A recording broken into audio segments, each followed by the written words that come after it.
पहले विद्यादान फिर कन्यादान। आर्या को अपनी भाभी सुमन से अक्सर खिंचाव महसूस होता था। किशोरावस्था में प्रवेश करते ही उसके कदम थोड़े अस्थिर हो गए थे।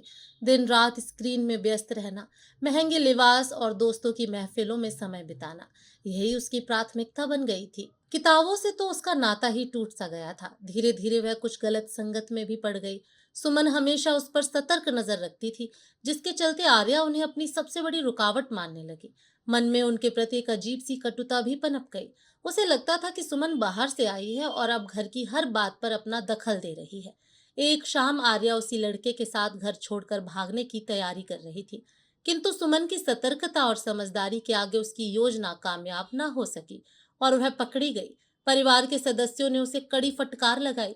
घर के बड़ों ने मिलकर यह तय किया कि अब आर्या का विवाह कर देना ही बेहतर है। लड़की के कदम थोड़े भी इधर उधर हुए कि उसे संभालना मुश्किल हो जाता है।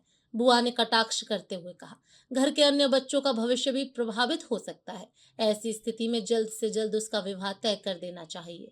शादी का बंधन मिलते ही सब सुधर जाएगा। उन्होंने अपनी राय रखी। यह सुनते ही सुमन ने स्पष्ट शब्दों में कहा, क्या आप 16 साल की नाबालिग लड़की का विवाह करने जा रहे हैं? इससे उसका पूरा भविष्य अंधकार में चला जाएगा। अभी तो वह बच्ची ही है। अधूरी उम्र में शादी करना किसी जाल में फंसने जैसा है। बेहतर होगा कि आप पहले आर्या को शिक्षा दें, उसके बाद ही विवाह की बात करें। पहले करो विद्यादान, फिर करो कन्यादान। घर के सदस्यों ने उनकी इस राय का काफी विरोध किया, परंतु सुमन अपनी बात पर डटी रही। यदि कोई नाबालिग लड़का गलत राह पर चला जाए तो क्या हम तुरंत उसकी शादी कर देते हैं? फिर लड़की को लेकर इतनी जल्दबाजी क्यों? अधूरी उम्र की शादी कभी भी समस्या का हल नहीं बन सकती। जब कोई युवा भटक रहा हो तो उसे दंड या बंधन नहीं, बल्कि सही दिशा, स्नेह और भरोसे की आवश्यकता होती है।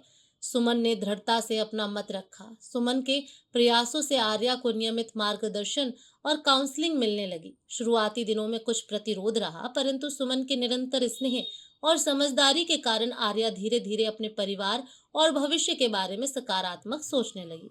सुमन हमेशा उस पर विश्वास व्यक्त करती रही। परिणाम स्वरूप आर्या के व्यवहार में स्पष्ट सुधार दिखने लगा। उसने पुनः अपनी पढ़ाई की ओर ध्यान देना शुरू किया।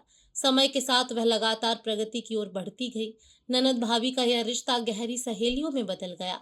बरसों बीत गए, आज आर्या एक सम्मानित पद पर सुशोभित है और उनका वैवाहिक जीवन पूर्ण सुख और शांति के साथ बीत रहा है। उनके लिए सुमन अब माँ से कम नहीं है। सुमन के सही मार्गदर्शन ने ही आर्या के जीवन को संकट से बचाया। आज आर्या और सुमन की यह ननद भाभी की जोड़ी समाज के लिए एक प्रेरणादायक उदाहरण बन गई है।